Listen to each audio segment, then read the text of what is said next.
మన ప్రభువును రక్షకుడైన యేసుక్రీస్తు పరిశుద్ధమైన నామమున కూడి వచ్చిన మీ అందరికీ శుభము వందనాలు తెలియజేస్తూ ఉన్నాను. దేవుని వాక్యమైన బైబిల్లో నుండి ప్రతి దినము లోబడుట అనే మాట మీద మనము మాట్లాడుతూ వస్తూ ఉన్నాం. ఈ దినము కూడా దేవుని వాక్యమైన బైబిల్లో నుండి రాజుల మొదటి గ్రంథము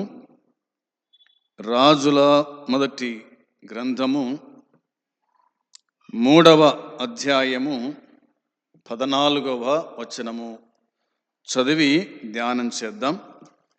రాజుల మొదటి గ్రంథము 3వ అధ్యాయము 14వ వచనం. మరియు నీ తండ్రి అయిన దావీదు నా మార్గములలో నడచి నా కట్టడలను నేను నియమించిన ధర్మమంతటిని గైకొనినట్లు నీవు నడిచి వాటిని గైకొనిన ఎడల నిన్ను దీర్ఘాయుష్మంతునిగా చేసేదను అనేను. ప్రభు ఈ మాటలను దీవించునట్లు ప్రార్థన చేసుకుందాము. పరిశుద్ధుడా, మహోన్నతుడా, నీ పరిశుద్ధమైన పాదములకు వందనాలు, కృతజ్ఞతలు నాయన, స్తుతులు చెల్లించుకుంటున్నాం. మీ సన్నిధి మాకు ఇచ్చినందుకు స్తోత్రాలు. కూడి వచ్చిన వారిని దీవించి ఆశీర్వదించారు, అందరిని బట్టి స్తుతిస్తూ ఉన్నాం. పాటలు పాడిన వారిని దీవించండి, ఆశీర్వదించండి. చదువుకున్న లేఖన భాగం దీవించండి, చదవబోయే లేఖన భాగాలు దీవించండి, ఆశీర్వదించండి. మీరే మాతో మాట్లాడుతురమ్మని, పాపికి రక్షణ, విశ్వాసికి ఆదరణ కలిగించే మాటలు మీరు బోధించి సహాయపడమని మీకు అప్పగించుకుంటూ యేసుక్రీస్తు నామమున అడిగి వేడుకుంటున్నాము తండ్రి, ఆమేన్. దేవుని వాక్యమైన బైబిల్లో దేవుడు సొలొమోనుతో మాట్లాడుతున్నాడు. సొలొమోను దావీదు కుమారుడు. దావీదు చనిపోయిన తర్వాత సొలొమోను దేవుని సన్నిధిలో ప్రార్థించినట్టుగా వాక్యం చెబుతుంది. దేవుని సన్నిధిలో బలులు అర్పించినట్టుగా దేవుని వాక్యం చెబుతూ ఉంది. మొదటిగా మనము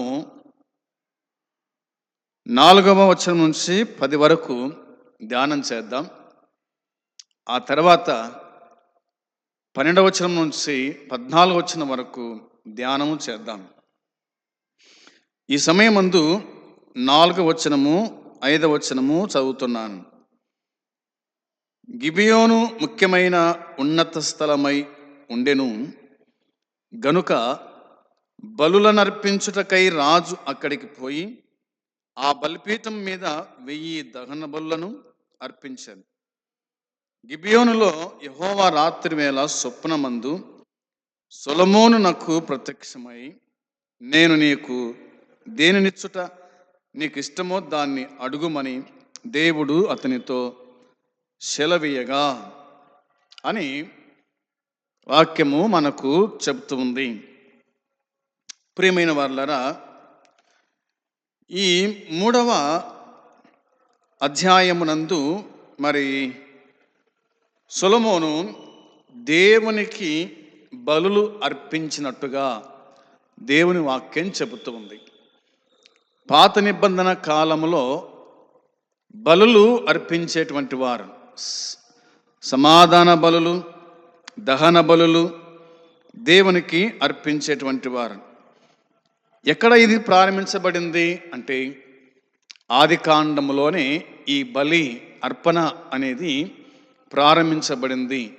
అది ఆదాము కుటుంబములో కయీను, హేబేలు కూడా వాళ్ళు దేవునికి బలి అర్పించినట్టుగా మనము చూస్తాం.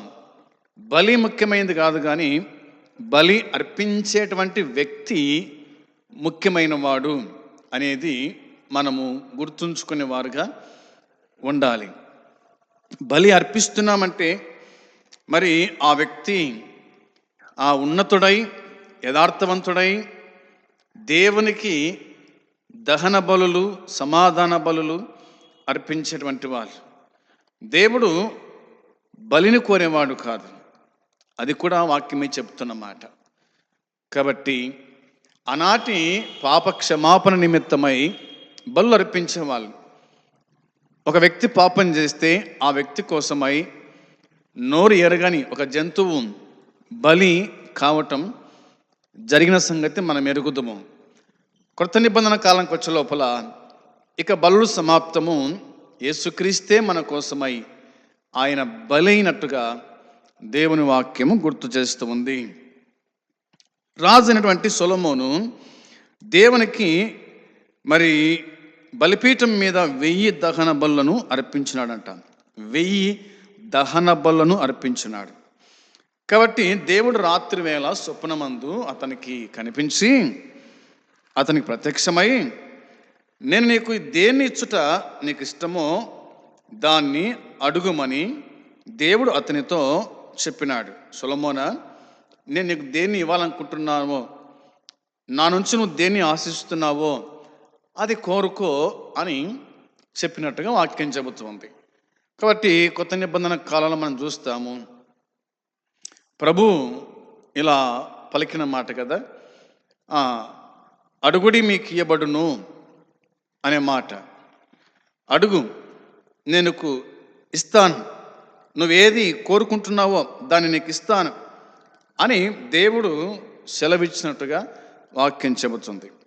6వ వచనంలో సొలొమోను ఇలాగూ మనవి చేసినాడు, నీ దాసుడును నా తండ్రియునైన దావీదు నీ దృష్టికి అనుకూలముగా సత్యమును నీతిని అనుసరించి యథార్థమైన మనస్సు గలవాడై ప్రవర్తించెను గనుక నీవు అతని ఎడల పరిపూర్ణ కటాక్షమగు పరచి ఈ దినమున నున్నట్లుగా అతని సింహాసనం మీద అతని కుమారుణ్ణి కూర్చుండబెట్టి అతని యందు మహాకృపను చూపి ఉన్నావు అని తన తండ్రిని గురించి దేవదేవునికి లేదా తనకు ప్రత్యక్షమైన దేవునికి చెప్పుకున్నట్టుగా మనకు ఈ 6వ వచనము గుర్తు చేస్తూ ఉంది.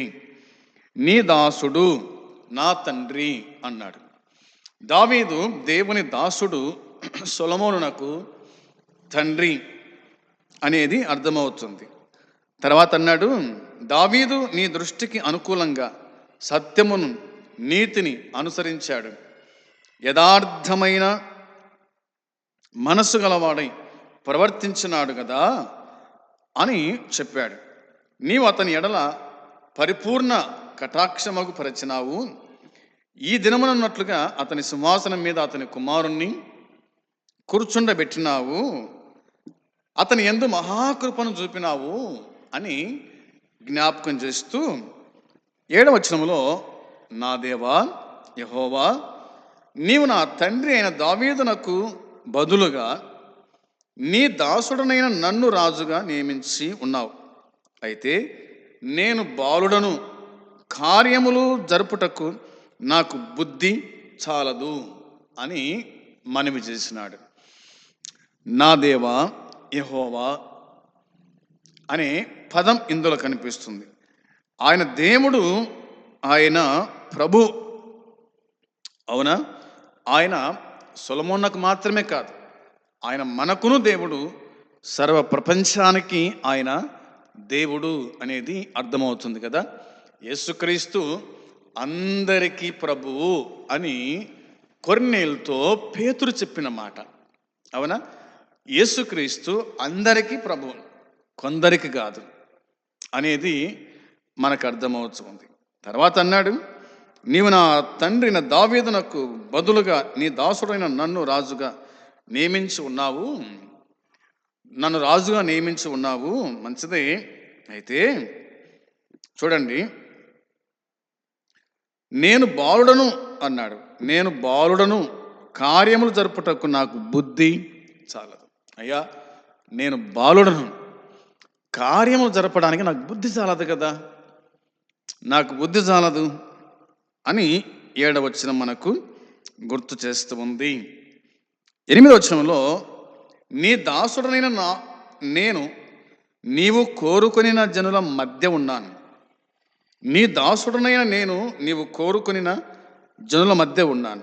వారు విస్తరించి ఉన్నందున వారిని లెక్క పెట్టుటయు వారి విశాల దేశమును తనిఖీ చేయుటయు అసాధ్యము అని అన్నాడు. అయ్యా, నీ ప్రజలు ఇశ్రాయేలీయులు వారు విస్తరించినారు, అవునా? లెక్కించుటకు శక్యము కాని జనాభాను నీవు నా చేతుల్లో పెట్టినావు. నా తండ్రి పరిపాలించి తను మరణించాడు, నేను పరిపాలించడానికి నువ్వు నన్ను ఏర్పాటు చేసుకున్నావు. కాబట్టి ఈ ప్రజలను పరిపాలించడానికి నాకు బుద్ధి చాలదు, నా జ్ఞానం చాలదు అన్నట్టుగా మాట్లాడినాడు. 9వ వచనంలో, ఇంత గొప్పదైన నీ జనమునకు న్యాయము తీర్చగలవాడెవడు అన్నాడు. ఇంత గొప్పదైన నీ జనానికి, అవునా, న్యాయము తీర్చగలవాడు ఎవడయ్యా? ఎవడు న్యాయం తీరుస్తాడు అని చెప్పి ఇట్లా అన్నాడు, నేను మంచి చెడ్డలు వివేచించి నీ జనులకు న్యాయము తీర్చున్నట్లు నీ దాసుడనైన నాకు వివేకము గల హృదయము దయచేయము అని అన్నాడు. వినండి, ఈ 9వ వచనాన్ని మనము ధ్యానం చేద్దాం. 10వ వచనం ధ్యానం చేద్దాం. ఇంత గొప్పదైన నీ జనమునకు న్యాయము తీర్చగలవాడు ఎవడు? నేను మంచి చెడ్డలు వివేచించి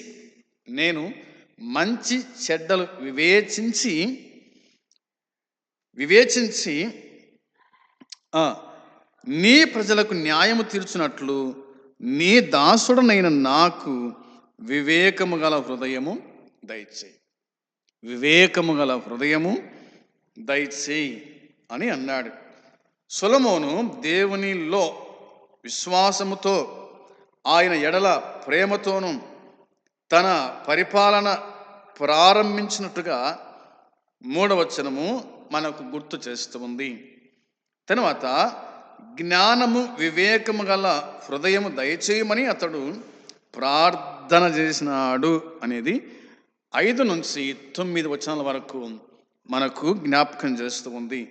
అతని విజ్ఞాపనకు దేవుడు సంతృప్తి చెందినట్టుగా మనం చూస్తాం.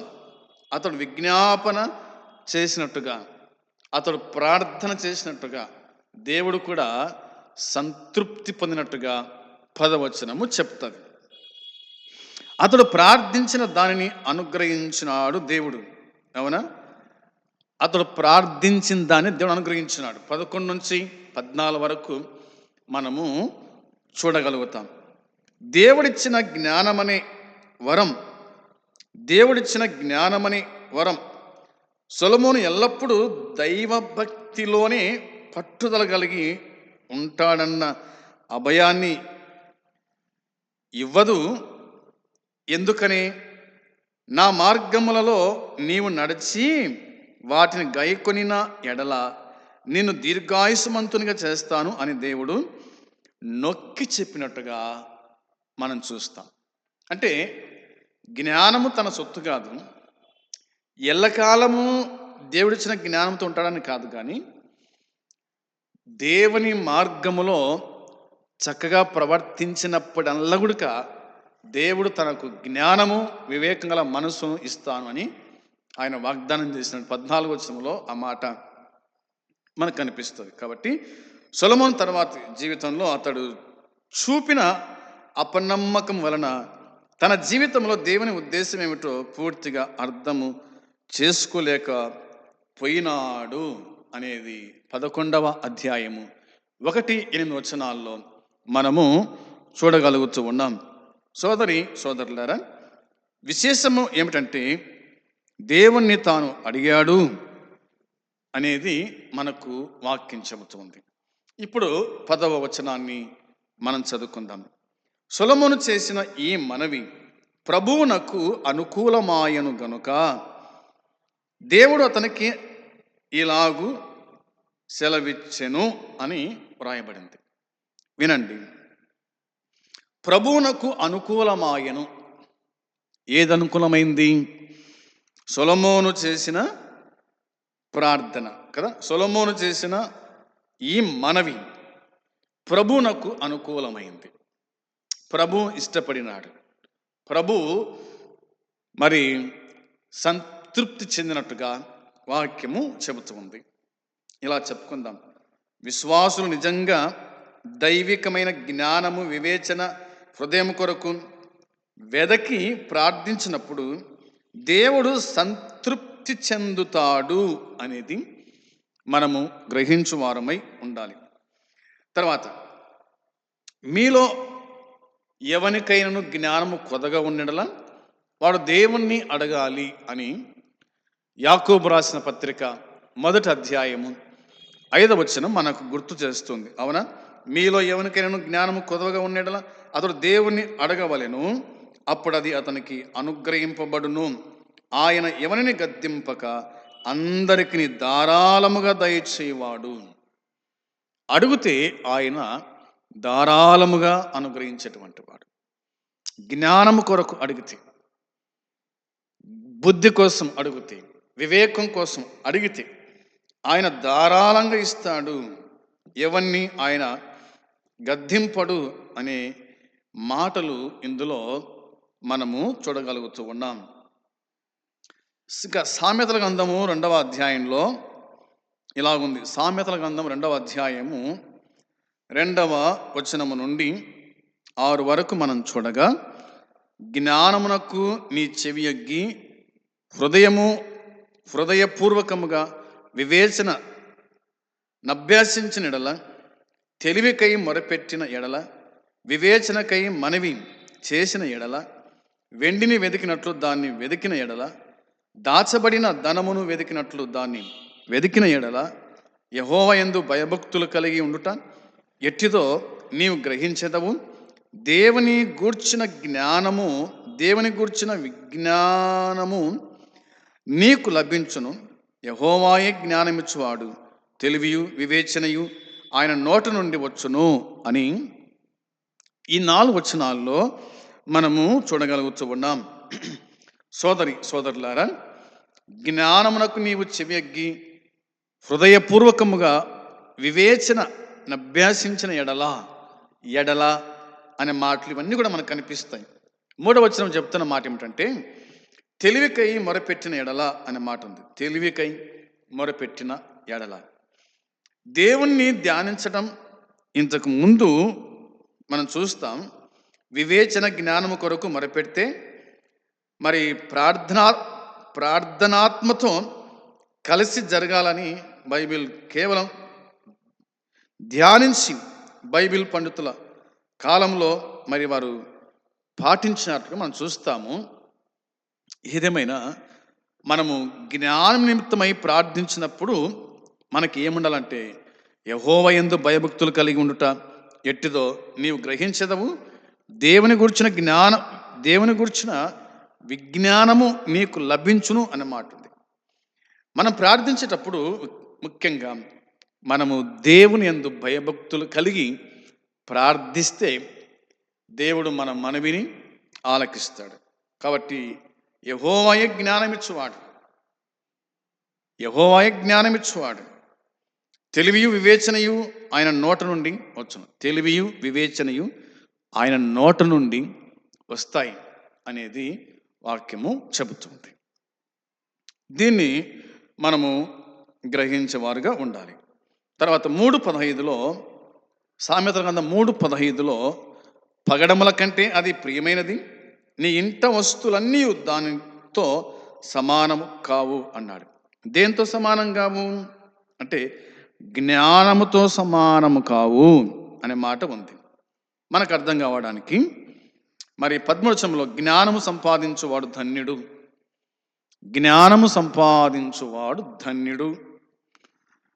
వివేచన కలిగిన నరుడు ధన్యుడు. జ్ఞానము సంపాదించాలా, వివేచన కలిగిన నరుడు ధన్యుడు అన్నమాట. అంటే మనకు వివేచన ఉండాలి, అది వాక్యం చెబుతుంది. వెండి సంపాదించుట కంటే జ్ఞానము సంపాదించండి, మీకు మేలు అన్నాడు. అపరంజి సంపాదించుట కంటే జ్ఞాన లాభం నొందండి, అది మీకు మేలు అని ఆయన జ్ఞాపకము చేశాడు. కాబట్టి వెండి కంటే జ్ఞానము సంపాదించండి, అపరంజి కంటే జ్ఞాన లాభము నొందండి, అది మీకు మేలు, అది మీకు మేలు చేస్తుంది అని బైబిల్ తేటగా మన జ్ఞాపకం చేస్తుంది. కాబట్టి పగడముల కంటే అది ప్రియమైంది, నీ ఇంట వస్తువులన్నీ దానితో సమానము కావు, జ్ఞానంతో సమానము కావు అనేది ఈ వచనం మనకు గుర్తు చేస్తూ ఉంది. ఇంకా లూకా సువార్తలో ప్రభు అయిన యేసుక్రీస్తు ఆయన మాట్లాడుతూ చెప్పిన మాట కూడా మనము జ్ఞాపకం చేసుకుందాం. 12వ అధ్యాయము, లూకా సువార్త 12వ అధ్యాయము 31వ వచనము. 12వ అధ్యాయము 31వ వచనము నేను చదువుతున్నాను. మీరైతే ఆయన రాజ్యమును వెదుకుడి, దానితో కూడా ఇవి మీకు అనుగ్రహింపబడును అనే మాట ఉంది. మీరైతే, అవునా, మీరైతే ఆయన రాజ్యమును వెదకండి అన్నాడు. సొలొమోను జ్ఞానం వెతికినాడు, సొలొమోను జ్ఞానం కోసం ప్రార్థన చేసినాడు. అయితే మీరు అది కాదు, ఇప్పుడు మీరు ఆయన రాజ్యాన్ని వెదకండి. ఆయన రాజ్యాన్ని వెతికితే అవన్నీ మీకు అనుగ్రహించబడతాయి అని అన్నాడు. ఏమనుగ్రహించబడతాయి, అవునా, ఏమనుగ్రహించబడతాయి అంటే 29-30 వచనాలు మనకు గుర్తు చేస్తున్నాయి కదా. ఏమి తిందుమో ఏమి త్రాగుదుమో అని విచారింపకుడి, అనుమానము కలిగి ఉండకుడి, ఈ లోకపు జనులు వీటన్నిటిని వెదుకుదురు, ఇవి మీకు కావలసి ఉన్నవని మీ తండ్రికి తెలియను. మీరైతే ఆయన రాజ్యమును వెదకండి అన్నాడు. అప్పుడు ఇవన్నీ మీకు అనుగ్రహించబడతాయి. మనం వెదకాల్సింది వెదకాలి, ఆయన రాజ్యాన్ని వెతికితే ఇవన్నీ మనకు అనుగ్రహించబడతాయి అనేది బైబిల్ మనకు గుర్తు చేస్తూ ఉంది. ఎఫెసీ పత్రికలో పౌలు రాస్తూ పలికిన మాటకు చూద్దాము. ఎఫెసీ పత్రిక 5వ అధ్యాయం 17వ వచనంలో, ఎఫెసీ పత్రిక 5వ అధ్యాయము 17వ వచనాన్ని నేను మీకోసం చదువుతున్నాను. ఇందు నిమిత్తము మీరు అవివేకులు కాక ప్రభు యొక్క చిత్తమేమిటో గ్రహించుకొనుడి. అవునా, ఇందు నిమిత్తము మీరు అవివేకులు కాక ప్రభు యొక్క చిత్తమేమిటో గ్రహించుకొనుడి. ప్రభు యొక్క చిత్తమేమిటో గ్రహించుకొనుడి. ఆయన చిత్తమేమిటి, ఆయన ఉద్దేశం ఏమిటి, ఆయన సంకల్పం ఏమిటి, ఆయన ఎందుకోసము మిమ్మల్ని రక్షించుకున్నాడు, మీరు ఎందుకోసం ప్రభు సన్నిధికి వస్తున్నారో ఇవన్నీ కూడా మీరు గ్రహించుకోండి, గ్రహింపు తెచ్చుకోండి అన్నట్టుగా ఆయన మాట్లాడినాడు. ఎందుకంటే దినములు చెడ్డవి, దినాలు చెడ్డవి, మీరు సమయము పోనీయక, అవునా, మీరు సమయమును పోనీయక సద్వినియోగం చేసుకొనొచ్చు. అజ్ఞానుల కాక జ్ఞానుల వల్ల నడుచుకున్నట్టు జాగ్రత్తగా చూసుకోండి. దినాలు చెడ్డాయి, మనసులో మార్పు ఉంది. కాబట్టి మీరు జాగ్రత్త పడండి. మీరు అవివేకులు కాక ప్రభు యొక్క చిత్తం ఏమిటో గ్రహించండి, అలా బతకండి ఆయన చెప్పినట్టుగా దేవుని వాక్యం గుర్తు చేస్తూ ఉంది.